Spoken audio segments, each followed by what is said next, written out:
Hello and welcome to the first episode of Cric Lit, where I'll be discussing cricket-related topics and all the major latest developments with my guest. For this episode, I've got Chirayu Jain, who is my former colleague but also a friend. I welcome you, Chirayu. Welcome to the show. Yeah. Hi, Vijeet.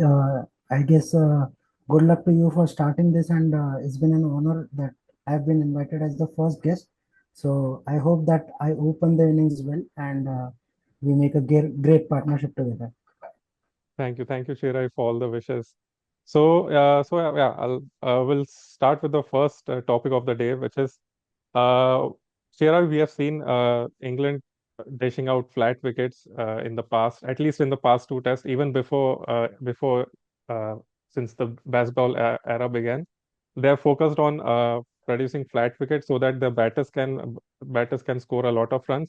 If need be, they can chase maybe 300, 400 plus scores in the fourth innings as well. So, keeping that in mind, they have been producing a lot of flat wickets over the last 2, 3 years. But what we have seen in the first two tests so far in against India, especially I think at Headingley the pitch was so flat that I felt that even 450 or 470 wouldn't have been like enough for India to defend actually. So and the same thing we saw in the second test at Edgbaston, which was at least the wicket wore out a bit.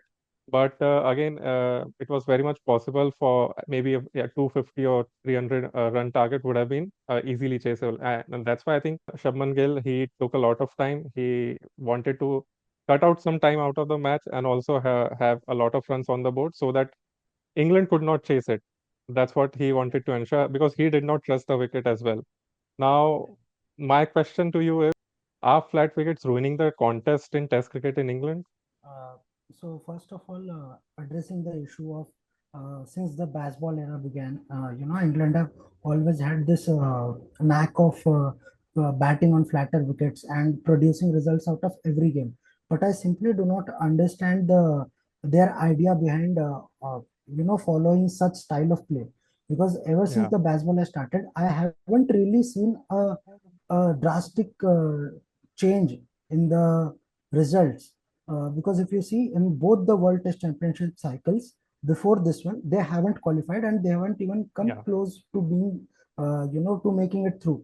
So, exactly. and if you see, their win ratio has always been 50% or below that, which is slightly concerning. When you hype up a technique, a brand of cricket so much, and even after that, your results are just 50-50. I don't think it is a completely successful tactic used by England. But whenever the flat pitches are made, it actually helps the Indian batters who have gone there, because English conditions are known to be foreign to the Indian cricketers. But Yeah, uh, uh, uh, luckily or unluckily for England, uh, Indian batters are more suitable, or they adapt to the flat conditions a bit better. Like we have seen, only like even the batters at the top, KL Rahul, Yashasvi Jaiswal, they have given good starts. Either of them have performed in each of the tests so far, and Shubman Gill has, like always, been brilliant.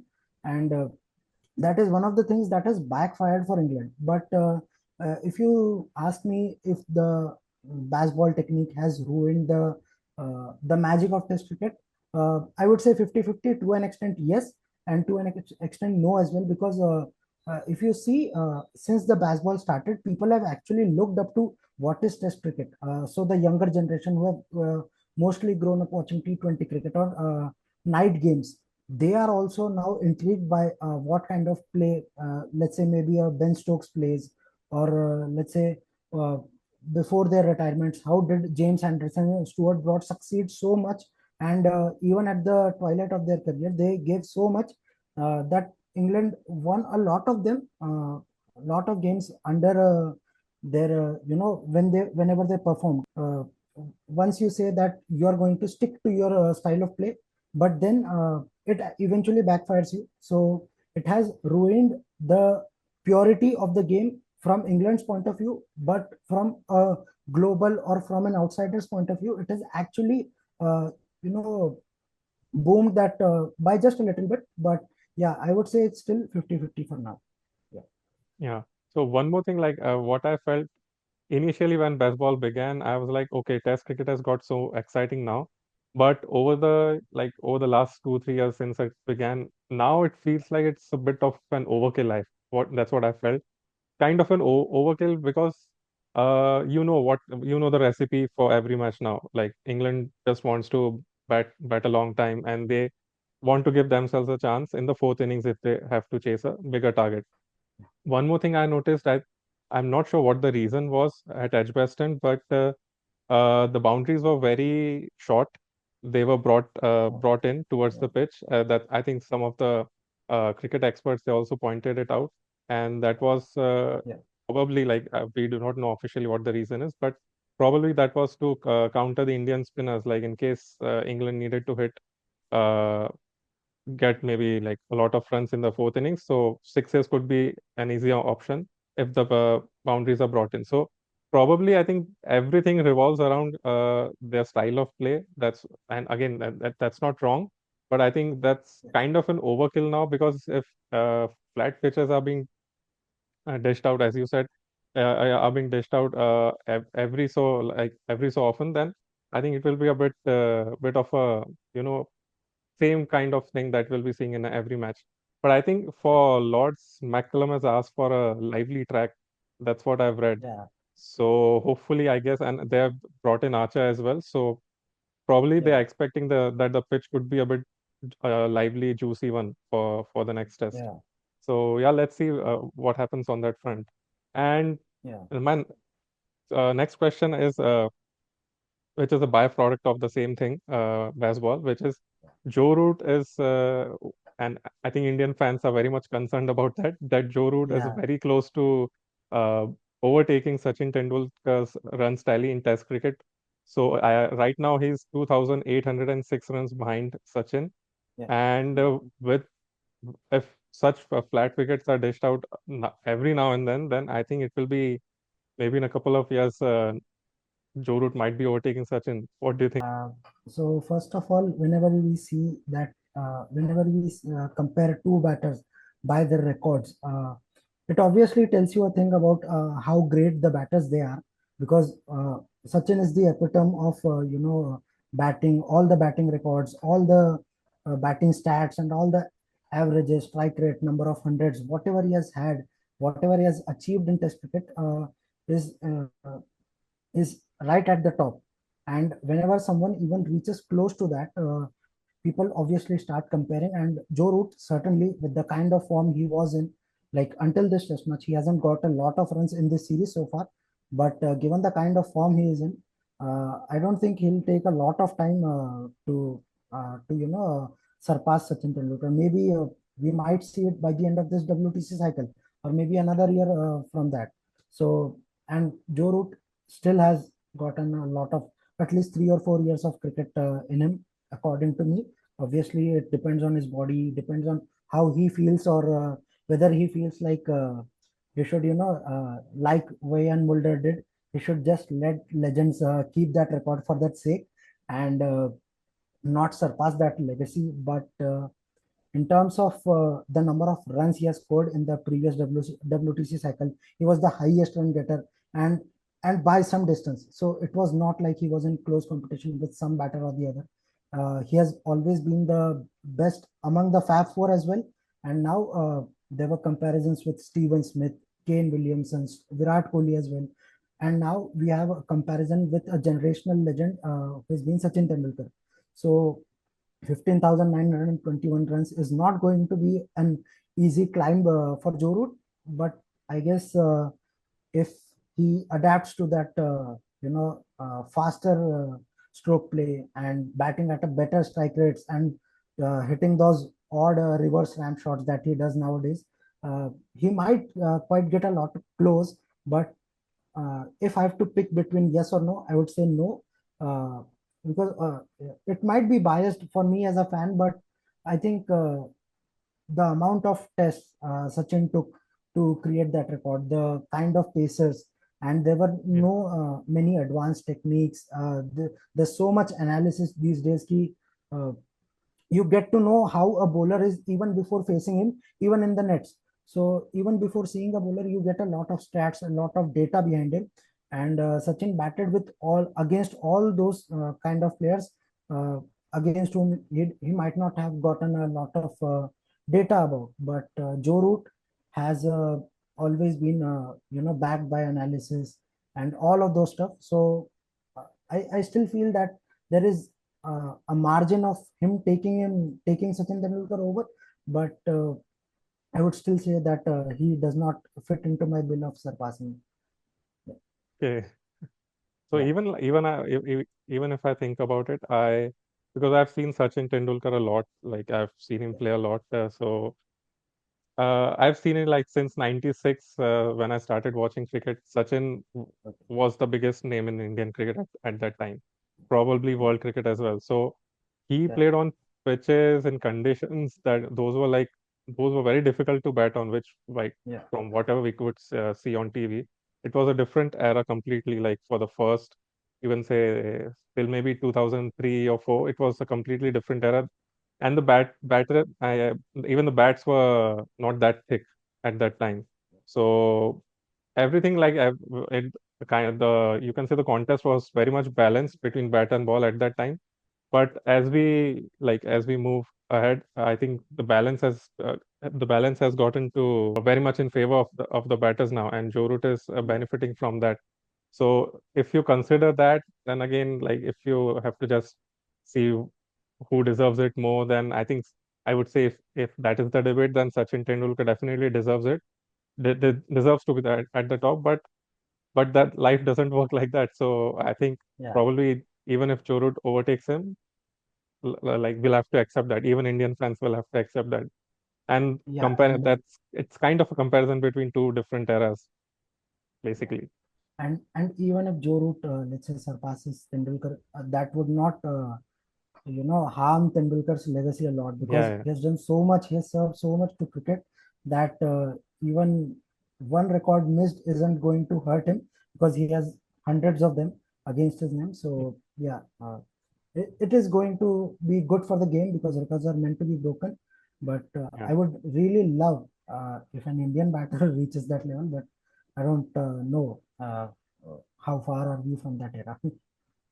All right. So next up, Chirayu, any changes for the Lord's Test for India? England have announced their team, so Josh Yeah. Tongue misses out and Archer comes back in. Any thoughts on both the teams? I believe there should be a couple of changes. First of all, you picked Nitish Kumar Reddy as a replacement for Shardul Thakur, who eventually did not bowl a lot of overs, did not contribute a lot with the bat. And when Nitish Kumar Reddy came in, the same happened. He did not contribute a lot with the bat. He did not bowl at all in the second innings, or he was not utilized completely. So I would make two changes. Uh,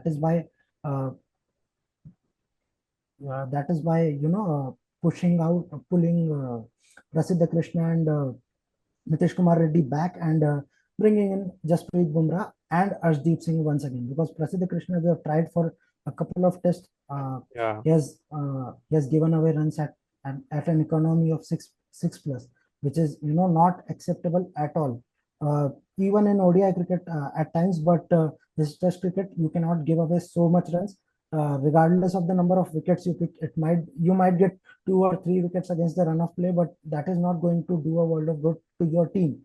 So right. I think Arshdeep Singh, from what we have heard, from what we have seen on our Instagram or Twitter feeds about his records in county cricket, about the way he can swing the ball both ways, and at Lords there's going to be a slope. So a left arm bowler coming from over the wicket and bowling across the angle, I think it is going to it can be a game changer for India because we have seen that there are two English batters.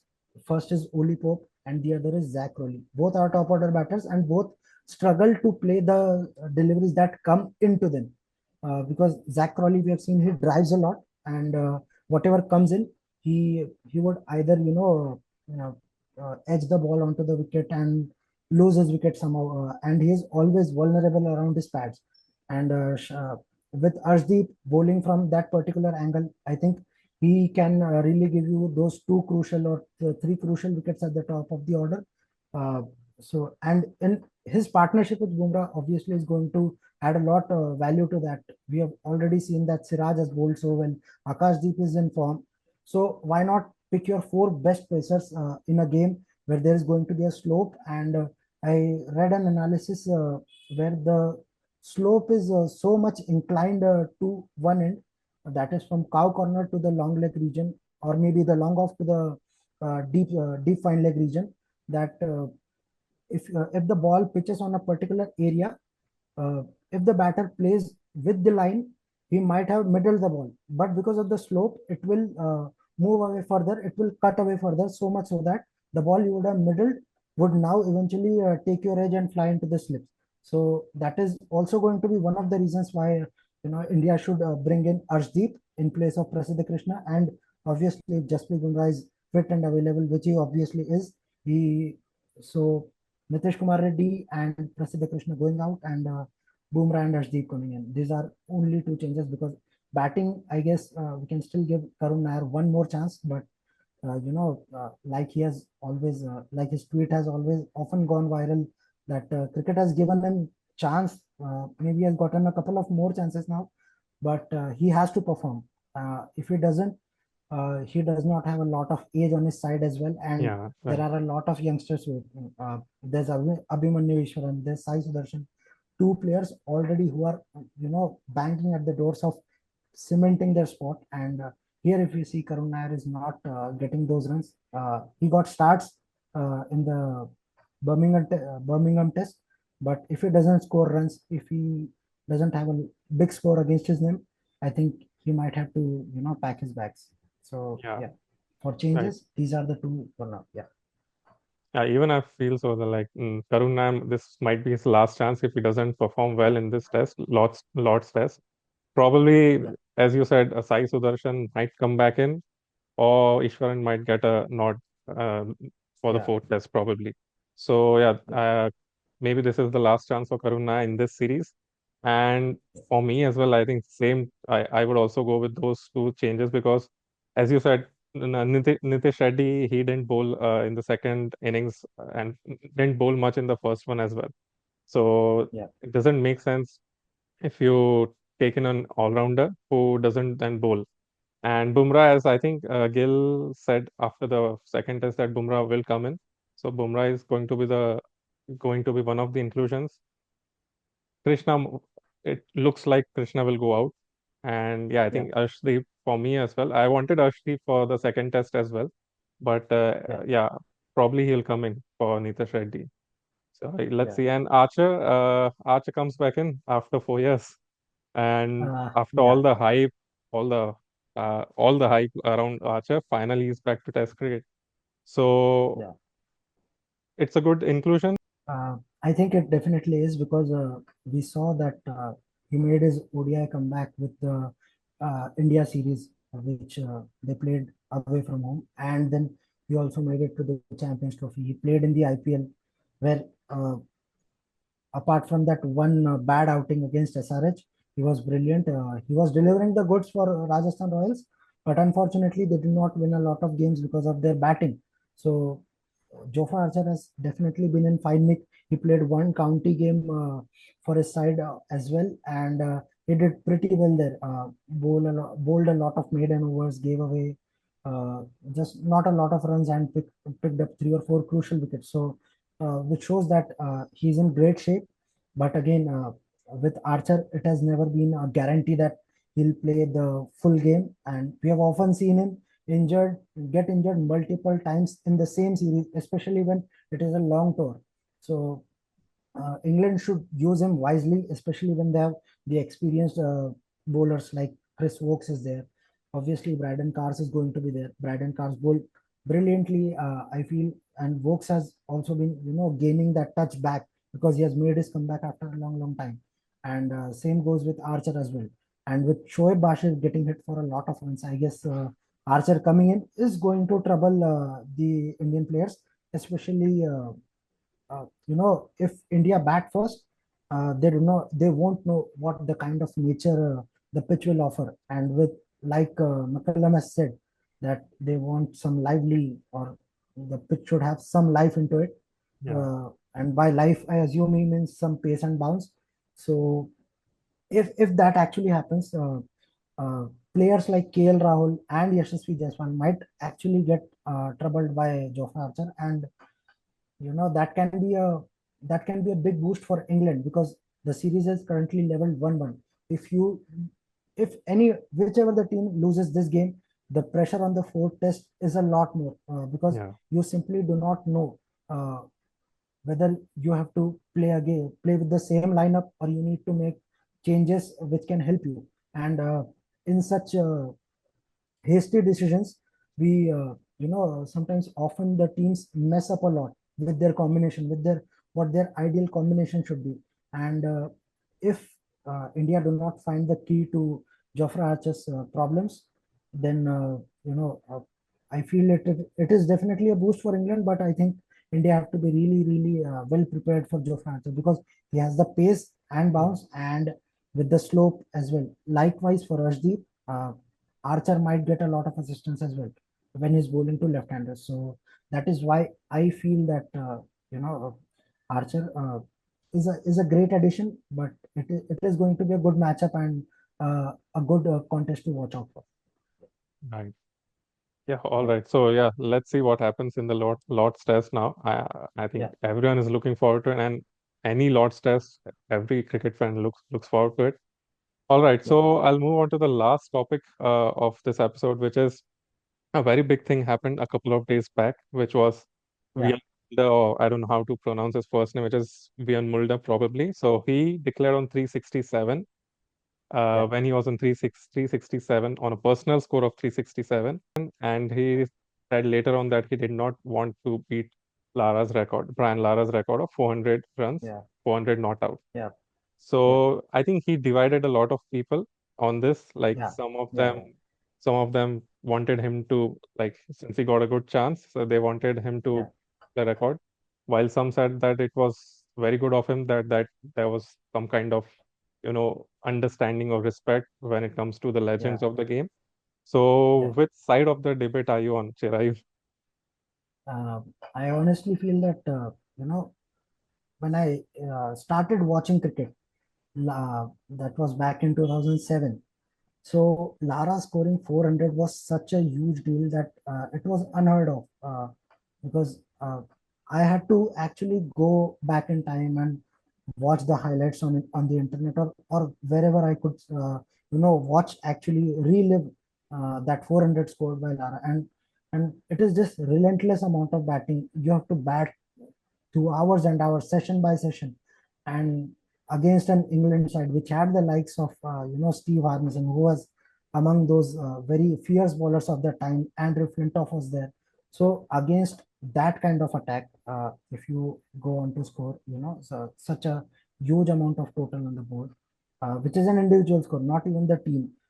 We have seen teams, making 700, 800 runs in their first innings, second innings, or whatever. But making 400 is such a huge deal. And I think if Wiaan Mulder got an opportunity to maybe even get close to that, uh, he could have reached a score, let's say maybe 399, and then he could have declared that maybe Lara is at the top, but Yeah, here I'm at the second. So he could have surpassed the likes of Matthew Eden, who had scored a 380.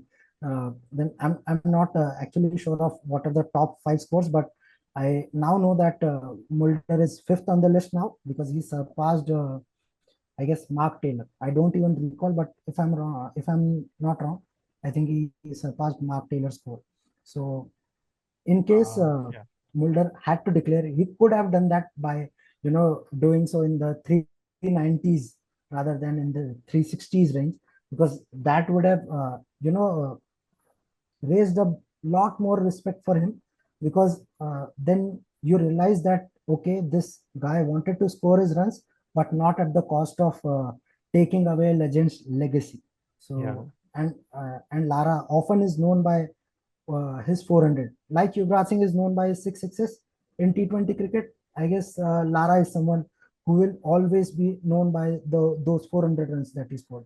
So I guess Mulder could have scored maybe 30 more runs, but yeah, I think it's a great gesture, but uh, it is obviously up to the player. And he spoke to the head coach, he said, and both of them felt that uh, a record should always be for a player like Lara. And he obviously again said that if life gives me opportunity again, I will love to score those 400 runs later, but not at the moment. So yeah, I think it's a great gesture. It serves the game pretty well. It shows like cricket is still, pretty much the game of respectfulness and showing gratitude towards your seniors. So yeah, I think Mulder did well, but he could have scored a few more runs. That is my take on it. Yeah, I think that's a good idea. Like he could have reached probably 395, 399, whatever the conditions Yeah, at that time offered to him, and yeah, whatever the safe way to not cross 400 was. Probably, yeah, 395, yeah, yeah, 99 would have been a good one. But I, Chris Gale, I think he said, I read today that he said that he yeah, probably panicked. Mulder probably panicked, and he yeah, blundered that yeah, to make that decision. So yeah, my first reaction, my first reaction was, why did he declare, and like what made him declare? yeah, And then I was like, when I heard about it, like in a way, I'm more of a traditionalist, so in a way, I felt like maybe a record against Zimbabwe again, a very weak Zimbabwe team, yeah, not the ones which we saw in yeah, 2000 early 2000s. That would have been a different thing, yeah, but against a very weak team, probably it wouldn't have had that same kind of charm. But in a way, it's tough to decide like whether he did the right thing or not. And yeah, I think it's not about yeah, right or wrong, but it's just about which side of with what you think, which side of the debate you're on. So quite an interesting thing that happened this week, and I think not many cricketers yeah, these days would get a chance to cross 350 or 360, which Mulder did, but yeah. he gave away. He didn't. He decided not to cross that record. But yeah. So anyway, Chirayu, anything else that you want to add? Any major thing that happened in cricket this week? Uh, so far, I don't think there has been a lot of stuff which is, actually interesting stuff, because with the franchisee cricket taking over, I think there's MLC going on. Tamil Nadu Premier League just, ended, where I guess Tirupur Tamilans, they won the title. They won the title for the first time. But yeah, apart from Test cricket, there hasn't been a lot of, talk around what the other teams are playing. Obviously, Bangladesh is playing against Sri Lanka, and that series has been somewhat watchable. Yeah, But still, the amount of the competition that you need to see, that is certainly missing. That Bangladesh versus Sri Lanka in today's day and age, I don't think it gives that much of kick. Apart from that Nagan Derby or whatever it is only for the, the younger generation, the, what you say, the lockdown kids, maybe for those. But Nagin Derby certainly doesn't fit my bill of what to watch this weekend cricket. So I think test matches in England are always, pleasurable to watch. You always look forward to, watching the games in England, watching watching players struggle to bat to, and most often find edges in the overcast conditions. In 15 minutes, there's a lot of rain, and you'll say, let's see, 1 hour later, there's pitch bright sun. So you don't know, the conditions change yeah, so fast and quick that you need to adapt very quickly. And by the time you adapt, the conditions change again. The weather, is so dynamic, so changing, and ever so fast that you just cannot get a grasp of how you need to bat. So, as a batter, you also need to constantly evolve. And in terms of bowlers' perspective, I think it is pretty much up to the captains whether they want to play spinners or they want to play, the pacers. Because we've seen, if there's a batter like Rishabh Pant, it doesn't matter whether a spinner or a pacer is bowling. He'll step down the track. He'll hit those sixes over long off, long on. Maybe hit those ramp shots. Pretty unorthodox for Test cricket, but it has been generating successive results for him, which I believe we often say like MS Dhoni had a very unorthodox way of wicket keeping, but that has made him one of the most successful wicket keepers of all time. In the same way, Rishabh Pant has a very uncanny technique of making his runs, but that has been getting him success. He has 800s now, and majority of them have come overseas. So I think Rishabh Pant should continue the way he bats, and he's the I would basically say he's the answer to England's baseball. So that is what I feel of Rishabh Pant. Yeah, Yeah, yeah, right. So, yeah, let's see what happens this week. We are looking forward to the Lord's test, and I think I'll wrap yeah, up here for this episode. So, Chirayu, yeah, thanks for coming in, and I'll tell yeah, the viewers that Chirayu will be a regular on this podcast, and yeah, we'll have other guests as well in due course. yeah. So, yeah, that's all for this episode, and we'll see you maybe Uh, soon after the Vijeet, Lord's test. just before we wrap up, Yeah. just before we wrap up, your prediction for the Lord's Test, who's going to win? Is it Uh, going to be a win, loss, or draw for India, or however you may say? I think yeah, given like I'm probably expecting a pitch which can offer some more assistance to the fast bowlers. So based on that, Yeah, it's making me go towards England more. But I think given the yeah, momentum and other aspects, I guess I'll still go with India. India to win Lord's Test. yeah. I believe it is going to be a draw. Very neutral stance, but I still believe there's still scope for drawn games in test matches. In India, usually the games end in 3 or 4 days, but we have seen both the games have lasted full 5 days, like they've gone till the last session, and that is exactly what I believe that we can have a drawn game. There's space for one drawn game, and which is going to be at Lords. But I also predict that KL Rahul might get 100, and he might get his name once again on that honors board. Honestly, yeah. Uh, yeah, yeah, All right. yeah. So yeah, I'll wrap up Okay. here, and that's the end of this episode. So Yep. we'll see you after Lord's Test. Bye bye. Yeah. Yeah. Bye bye. Thank you.